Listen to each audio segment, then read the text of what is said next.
What's up, guys? It's your boy, Barca Boy 103. Today, we're going to be reacting to the Barcelona news over the past 24 hours. We're going to talk about a lot of things. Firstly, the possibility of a swap deal between Antoine Griezmann and Paulo Dybala. Also, how Barcelona's plan or dream plan at center back is to get rid of Samuel Umtiti and Clement Lenglet and bring in Cristian Romero from Atalanta. Bayern Munich wants Sergi Roberto on loan. We're also going to talk about the Philippe Coutinho Romagnoli swap deal and how all of that was fake news. So before we get into it, make sure you guys smash that like button down below and also hit that subscribe button if you haven't already. And let's get into it. We're going to start off by discussing the Antoine Griezmann Paulo Dybala swap deal that's been going around over the past few days. But unfortunately, or fortunately, it is fake news. Juan Marti has come out saying that Barcelona are not considering a swap deal with Juventus, including Dybala and Griezmann. Also, Mateo Morito came out saying that at the moment there is still no evidence of a possible swap deal between Barcelona and Juventus involving Antoine Griezmann and Paulo Dybala. Candace have come out saying that Barcelona continue to work on Antoine Griezmann's future. Atletico Madrid believe that it is this time in his favor. Like they have the time because, of course, they're in no rush to get Antoine Griezmann. Barcelona are in a rush to get rid of the wage bill so they can register Messi. If he doesn't play for Barcelona, Griezmann only wants to play for Atleti. So it's quite clear that Barcelona are trying to get rid of Griezmann. Again, he was back in training yesterday for the first time since, of course, the Euro started. And the most important thing that I take out of all of this is that Juan Laporta has not spoken to Antoine Griezmann yet. That's the most, he's not spoken to him to tell him to take a wage cut or to leave the club. So I can't really tell if the club are trying to actually get rid of him or if it's all fake news. So, maybe put pressure on him to when they do talk or it's actually real. It's, it's up and down kind of thing. So we'll wait and see. But tomorrow is going to be a big day. The Depay's presentation.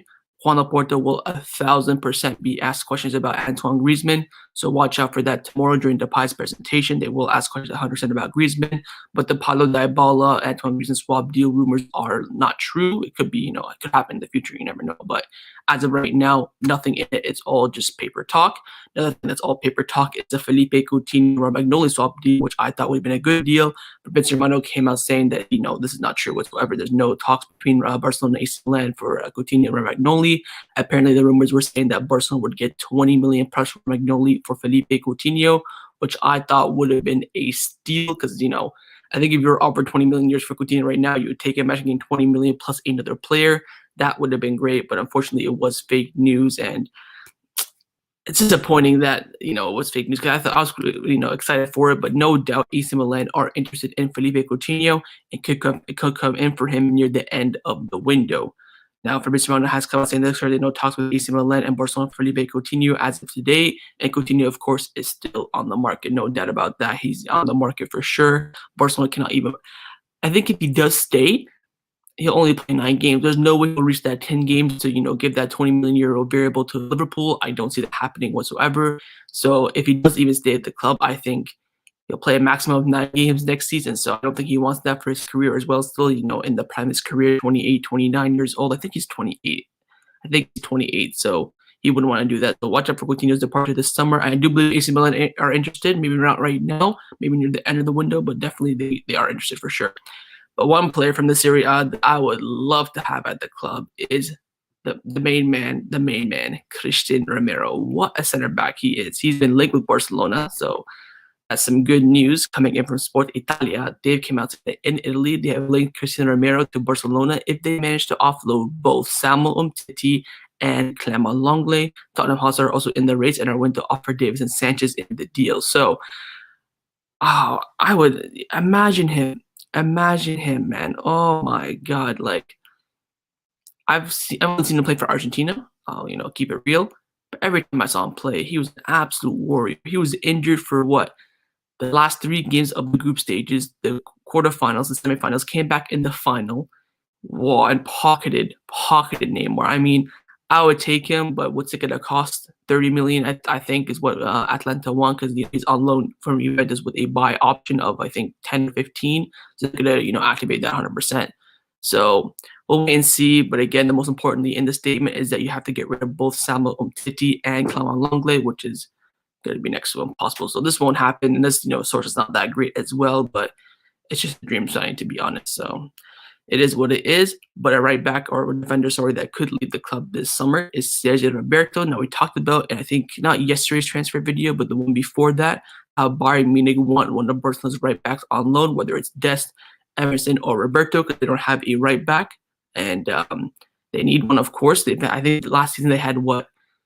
I think it was Pavard, and then they had like Bonassar, I think. So I mean, they just don't have a right back that's pretty like a proper right back. And they know Barcelona have 3 right backs, and the Barcelona in financial trouble. They said, you know what? We'll take any of your right backs on loan. And of course, Barcelona has said no to Dest and Emerson. So that does open the door for Sergi Roberto. And Goal have come out saying that Bayern Munich have contacted Sergi Roberto's agent through an intermedium and have also entered talks with Barcelona. The relationship between the two is very good, following the Coutinho loan back in 2019. Would you guys do this? Let me know down in the comments below. For me, 100%. You know, I think but the problem is, right, I'd say if we don't get a midfielder, I would keep Roberto just for that option, right? You can't go into a season with just Busquets, Young, Pedri, and then Ricky Puig on the bench, right? If we get a midfielder, 1,000,000,000% I would do this. If not, probably hold off on it a little bit. Of course, the source is not that reliable, but they have some credibility. So I think Bayern Munich do want one of our right backs. The question is, which one will Barcelona let go? And I think it has to be Roberto with those wages as well. But if he does not leave, he will be offered a new contract for 2 years, and it will have a massive wage reduction in there. So we'll see what happens with Roberto. Another defender that could leave the club, of course, that we just talked about earlier, is Clement Lenglet coming in from Mundo Deportivo. They came out saying that Lenglet's back in training. Of course, Griezmann Young came back yesterday. Several Premier League clubs have shown interest in him, but he does not think about leaving as of yet. And the same has been informed by his agents to the club that have asked about his situation. Now, Terry Lemos from TV3 has come out saying that some Premier League clubs have shown interest in Clement Lenglet. He wants to stay, although he's aware that right now Ronald Araujo, Gerard Piqué, and Eric Garcia are ahead of him in terms of the options to be a starter. So right now, Lenglet is probably 4th in the pecking order, but the most important thing to remember is that he's our best left-footed center back. You know the Barcelona system, you have to have a left-footed center back in there to make the passes play very, very smoothly. And of course, in a 3 at the back, you can't have 3 right-footed center backs. You got to have one at least left-footed center back. I think if he was right-footed, Barcelona would be pushing him out the door 100%. I think the fact that he's left-footed is, you know, keeping his Barcelona career very, very much intact. But, I mean, for me, it's like, I would keep him, but if we sell him, we have to bring in a center back, right? You can't go into a season with just a left-footed center back. That's the good thing about it. But the bad thing is what happens if you sell them, then you don't have enough money or you don't have, you know, time to get a new center back. They're going to be left with 4 right-footed center backs for the next season, with 3 of them being, you know, under 22. So it's this weird situation with Clement Lenglet. I think the most important thing right now is to focus on the sale of Samuel Umtiti. Then after that, you can focus on Lenglet. And again, like I said in my other videos the other day, the most important thing is, you have to have an offer that arrives. With no offer arriving, we're just here talking about scenarios, daydreaming, all that sort of stuff. Once the offer arrives, we can analyze it and we can talk about it. So another player that could leave the club this summer is Neto, coming in from Gabriel Sanz from Mundo Deportivo. He came out saying that Arsenal are taking steps to sign Neto, but there's still a long way to go. They value him for his ability on the ball. I've seen reports saying that Arsenal are also interested in Aaron Ramsdale, the Sheffield United goalkeeper who's just been relegated, very, very promising English goalkeeper. So it is quite clear that they want to bring in a goalkeeper. Of course, Leno didn't have the greatest of seasons last season, and of course, he does need a backup to provide him good competition. I think Neto, to be honest, would be a great signing for Arsenal, but of course, it's going to be, they want to go for someone maybe a bit younger. Of course, Spurs were late, but they already signed the Atlanta goalkeeper, so that won't be happening too. I think Neto is looking like it's good. I think, like I said in my videos for a bunch of times, I think the prediction for me is that he will stay for the start of the season to, you know, come in for Ter Stegen when he misses the first few games. Then in January, he will really, really push, and I think Barcelona will let him go alone by option, something like that. So, because it's quite clear that even Ronald Koeman, like, he didn't even play him in the Super Cup, the Copa del Rey. That's, you know, the tradition of the Barcelona goalkeeper. The second choice is to play those, you know, little cup games to give them recognition for sitting on the bench to wait for their time, all that sort of stuff. If you're not going to play them, that's just, you know, insult to injury. So the thing is, right, Neto wants to leave. Barcelona want to let him go, but Barcelona want the money that they want, 13 million. So loan by option, with that option, whatever you have to do, Barcelona just want that amount of money, and no one's offering it at the moment. So we'll see what happens with Neto as well. And another player who wants to leave the club but kind of wants to stay as well at the same time is Martin Braithwaite, coming in from Luis Rojo from Barca. They came out saying that Martin Braithwaite is in no hurry to decide his future. The Danish forward is open to all options but needs time. His most likely destination are West Ham or Wolverhampton Wanderers. Now, Wolverhampton Wanderers Wolves are now ruled out because his agent came out saying that he's not going to Wolves. Now, there is an increasing possibility that Martin Braithwaite could stay at the club. I think the only way he could stay is if we let go of Antoine Griezmann. I think if Antoine Griezmann stays, 1,000,000,000% way to go. The noise that we're hearing from the club is that, we're selling Braithwaite 100%. No doubt we're letting him go. But then from, Braithwaite's camp, his agents, they're saying, look, Braithwaite wants to stay at the club. He has a contract, 3 more years, 4 more years, whatever it is, and he wants to stay at the best club in the world. So 2 different reports coming in. I think the only chance he has of staying is if Antoine Griezmann leaves and or Ousmane Dembele does not renew his contract. And then I'll say it as a Barcelona fan, I think he should stay. You have to have that option in the team. You don't just rely on a young Alex Collado, injured Ansu Fati, 35-year-old Messi, 33-year-old Aguero injury prone, and a prime Memphis Depay. So in that case, I would keep him. But again, the most important thing is that Antoine Griezmann leaves or Ousmane Dembele does not renew his contract. But Barcelona really want to cash in on him this summer. This is the highest value he's had since we bought him for that release clause of 18 million. He's now worth about that same amount now, and now's the time to cash it. So we'll see what happens with their future first. The star players in Dembele and Griezmann, and then their future story will then decide the future of Martin Braithwaite. But I think he will leave the club this summer, my prediction. One player who's causing a lot of trouble at Barcelona is Ilaix Moriba, again coming in from Gabriel Sanz. He's come out saying that Barcelona and Ilaix representative had a meeting via telephone call, but the agreement is still far away. The club wants Ilaix to stay and would like him to have the final decision by this week, with the first team preseason already underway. The preseason training session, we have a game later on today. Clement interested to find a solution as soon as possible. There's a chance the club will try to start playing friendlies very, very soon. The squad will go to Germany, and the presence of the player is important. Now, if you're watching this live, let me know in the chat right now your thoughts on Moriba. For me, man, it's ridiculous to see an 18-year-old. By the way, I keep calling him a Barcelona B player. He hasn't even been promoted to Barcelona B. He is still technically, on paper, a juvenile A player. And he's asking for a pay rise. You have the captains of the club, Leo Messi, taking wage cuts, and this youngster has the audacity to come to Juan Laporta, who's already busy with everything else, asking for a pay rise. People are saying it's his agent, people are saying it's him. I don't care. What his family, whatever, what they're communicating to the club is that they want more money. And like Gabriel Sanz said right now, bring it back. But the agreement is still far away. It's been now 2 weeks of them negotiating, meeting, this and that, and they're still far apart from the agreements. I am really starting to think that Moriba's not going to stay at the club this summer. I think that his agents, himself, his dad, whatever, are really pushing for this pay rise. Barcelona offering him the same contract that he has right now. I think, 15K a week, something like that. Plus, variables. You play 20 games, we'll give you this. You score 5 goals, we'll give you this. You do this, you do that, right? So is it the agent asking for more money or Moriba? Doesn't matter. The main thing is that they're communicating to the club that they want more money, and I think it's what's the word? Damaging his image. That's a great word. It's damaging his image. Let's say, for example, he does renew 2 weeks later. He finally says, "Okay, I'll stay." He's gonna be coming to the Camp Nou. We're all gonna know that this guy, delayed his contract renewal for a month because he wanted more money when everyone else get wage cut. Everyone's gonna know that, right? So it's a really, really, I think no matter what, he's already damaged his image a little bit, whether he stays or not. But I'm starting to think he might leave, because I know for a fact Juan Laporta will not budge whatsoever. So we'll wait and see. I think this week will be, this week. We're right now on Wednesday. A few days left in the weekend. I think if next week, if he does not travel to Germany, I think it's a really, really big indication. Oh, and that's the thing, by the way. You're juvenile. He's on paper a juvenile A player. You're a juvenile A player, and the manager of the first team wants you, trusts you, and wants to use you. And you're out here dilly-dallying over a couple of thousand a week. It just shows. It really does just show. So wait and see. I think that squad list for going out to Germany and also Austria will be very, very big. If he's not included in those, I don't think he'll renew his contract. So we'll have to wait and see what happens with Moriba. But again, decision week is this week. A replacement in the first team for Mariba could be Nico Gonzalez, who has already renewed his contract, I think, a month or two ago. Mundo Deportivo come out saying that Nico Gonzalez can gain experience, important story in the Elias Mariba absence. Coleman likes the youngster a lot, and he will make his first team debut against Nastic today. Well, now we know that he won't be because he's out with the sickness. He wasn't in the squad list this morning, so he will not be playing later on today. He has extended his contract until June 2024 with a 500 million euro buyout clause. So Gonzalez could come in for Mariba.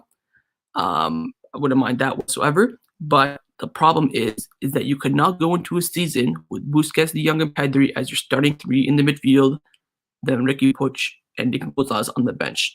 We're not going to be successful. I'll tell you that right now. We are not going to be successful. I think the signing of a midfielder, by the way, is so important. I think it's ahead of a center back and ahead of a left back right now. Just looking at the situation, you have Pedri coming back from the Olympics and the Euros, and he's going to be dead on his feet. You have De Jong, who's played all the Dutch games, all the Barcelona games. You have Busquets, who's 33, playing all the games as well. Ricky Puig will be fresh and ready to go. That's fine, but you gotta bring someone else in. I think Nico Gonzalez can come in as that sixth option. Wouldn't mind that whatsoever. But we need to get that fourth or fifth option. I mean, Mariba to United for Donny van der Beek. I would do that with him. Begging for more money every day, every single day. I would do that 100%. Can Griezmann still leave? He can still leave, but Barcelona want to get the best deal possible they can. So back on Nico Gonzalez, we'll wait and see what happens with how he gets integrated in the team. Right now, he got sick, unfortunately, so he will be playing later on today. Definitely, he will be involved in the preseason for the next few games when we go to Germany and Austria. Another Barcelona B player who's going to be involved a lot in the first team is going to be Alejandro Balde.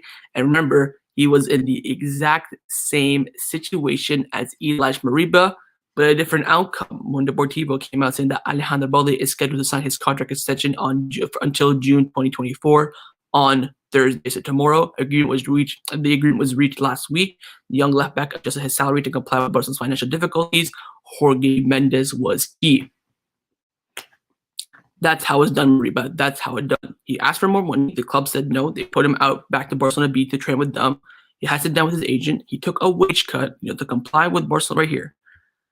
He adjusted his salary to comply with the Barcelona financial difficulties. He held Barcelona out. Now he's going to be in the first team. He's going to be the backup of Jordi Alba. He's going to be given that opportunity. This is how it's done. This is how it's done. Now he has no damaging image. We all know he's going to be a great player. He's a great kid as well.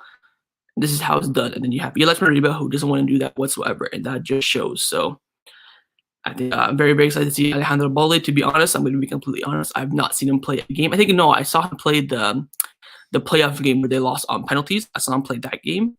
I saw some highlights of him on YouTube, but that's it. So I'm very, very excited to see him. There's been a lot of hype about him over the past, I'd say, year or so since I've been doing YouTube. Everyone's saying, oh, bring in Alejandro Balde. Firpo's not good enough, yada, yada, yada. So we'll have to wait and see.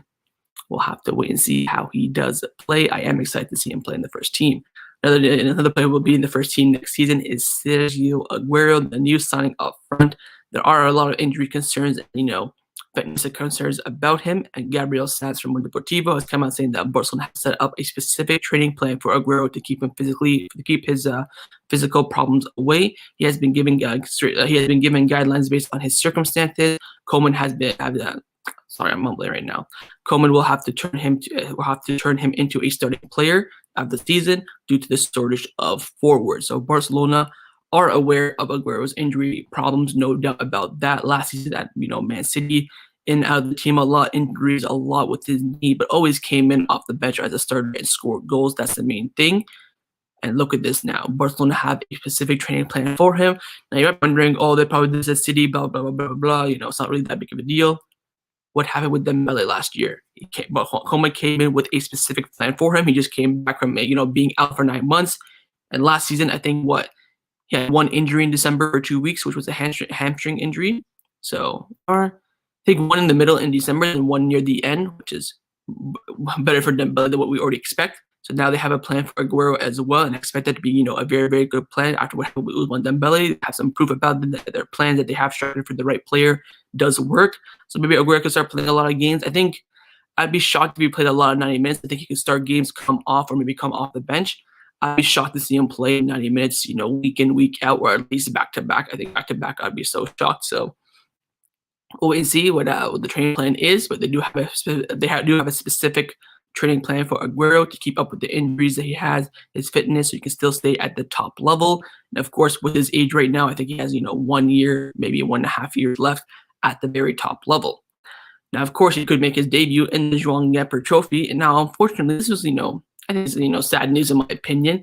The João Gamper Trophy will not be taking place at the Camp Nou due to COVID-19. Javi Miguel has come out saying that Barcelona was hoping to fill 50% of the Camp Nou, which is, of course, around 50,000 people, which would have brought a significant amount of revenue. But, of course, due to COVID-19, all that restrictions, all that sort of stuff, the government have refused to allow the public for that friendly game. So what they're going to do now is move the João Gamper to the Johan Cruyff Stadium. That way they can fit 5,000 people in there. So quite unfortunate. We're going to see a lot of games, by the way, at the Johan Cruyff. We have 2 games, one today, one Saturday. The João Gamper is going to be there as well. So, watch out for a lot of games at the Camp Nou. Any goalkeepers being linked, not to Barcelona. Neto has been rumored to leave, but nothing to come. I think Jordi Messi, people are saying if Neto does leave this transfer window, Barcelona will bring in Jordi Messi. So I'd say watch out for that. So yeah, back on the João Gamper, it won't be taking place at the Camp Nou. Unfortunately, it will be taking place at the Estadio de Johan Cruyff. That way they can have fans in there. To be honest, I'd rather have it there with fans than at the Camp Nou with no fans. So we want to see a crowd for Messi versus Ronaldo. So now, the last topic I'm going to discuss for this video is the i3 Venters, the Barcelona gate. We do have some news about that, about this, about this rat who's, made all this news about us and made our financial situation difficult. And it's very, very bad news for him. Coming in from Rack 1, they come out saying the head of the i3 Venters, Carlos Ibizes, I don't know, whatever, confirms the judge that the management of Josep Maria Bartomeu, compensated the creation of the false profiles to defame the players as well as people against him. Cannister have come out back in that statement saying the owner of the i3 Venters has acknowledged before the judge that Barcelona under Bartomeu's leadership did in fact, make the social media networks to, attract figures like Gerard Piqué, Xavi, Pep, and Juan Laporta, amongst others. So the owner has come out saying, look, Bartomeu did pay us to, write fake stuff about, those. If in case you don't know what the Barcelona Gate is and i3 Venters, basically what Bartomeu has done is has gone to, a outlet that makes, accounts and publish, articles, and he paid them to talk bad about Piqué, Messi, Xavi, Pep, Juan Laporta, and all that sort of stuff. And now the owner has come out saying, yes, that's true. He did come to me, pay me, and we did write false reports. That's the most important thing, false reports about Piqué, Xavi, Pep, Laporta, Leo Messi. So the best term to say this is Bartomeu in the mud. So, hopefully he goes to jail, and I would love to see him go to jail. We heard some reports, about what? I think April, right after Juan Laporta got elected, that Josep Maria Bartomeu will go to jail. So we'll see. He's in the mud right now. He's going to have a lot of pressure on him. And now more bad news about him. But of course, that does mean more good news for us. He is the reason why this club is in the state that we're in right now. And hopefully he rots in jail. So that's all I can really want to say about that. And that's going to be the end of the transfer news roundup. Hopefully you guys enjoyed it. If you did, make sure you slap a like on the live stream or the video you're watching afterwards. And the main thing, of course, leave me your thoughts down in the comments below. 2 questions. Would you do the Paulo Dybala Griezmann deal? I know it's fake news. It's not going to happen. But if you were given the opportunity, would you do it? Same with the Coutinho Romagnoli deal. If you had the opportunity, 20 million plus Romagnoli for Coutinho, would you do it? Roberto on loan, what do you think about that? Would you do that as well, knowing that we're very, very low stock in the midfield? And finally, about the center backs. I'm not going to ask you about that because I know everyone would say yes. So those are the comments I want you to down in the comments below. And I will see you guys later on today, about 2 hours from now, for the live watch along for the first game of the season. I'm seeing a lot of you guys in the chat saying, are you streaming later? Oh, here's one right here. Are you streaming the game later? Yes, I am. The stream is up right now. You want to go drop a like on this, set the reminder. I will be going live and watching Barcelona's first game of the 2021-2022 season at the Estadio Johan Cruyff against Nastic. We did play them last season as well. I think it was the first game too. Or did we play Girona first? Nah, it doesn't matter. So yes, I will be live later on today. So come back 2 hours later and I will be here. So I'll see you guys then for that. And of course, thank you everyone who watched this stream live. I really appreciate you. And see you guys later on today. I will get, a 2-hour break, so it's what it is. Where can we watch the preseason game? It will be streamed on Barcelona's Barcelona TV Plus. So if you do have that, they will show the game. I think it's the only way you can watch, only place you can watch it, to be honest. So Barcelona TV Plus, sign up for that. I think it's like $30 a year, which is not that bad, to be honest. So that's where you can watch the game. But of course, you can watch the game with me in about 2 hours time. So I'll see you guys then for that. Of course, let me talk all about in the comments below. I've seen a lot of people, by the way, slagging off Mariba just before I end off this live stream. Some Mariba for 20 million, all that sort of stuff. So yeah, yes, I will be having a live watch along. There's the thumbnail. The stream is already up on the channel. Just click the link in my channel down below. Go to my channel. It's already there. You can drop a like, set the reminder. Everything is already set up, ready to go. So I'll see you guys then. If you want to leave your thoughts, by the way, about Mariba as well, that'd be great. We did talk about a lot about him. There was a segment about him as well. Anyways, I'm dialing on right now. I'll see you guys later for that live watch along. And of course, thank you guys all for joining me, and thank you for watching live as well. Take care, and Forza Barca.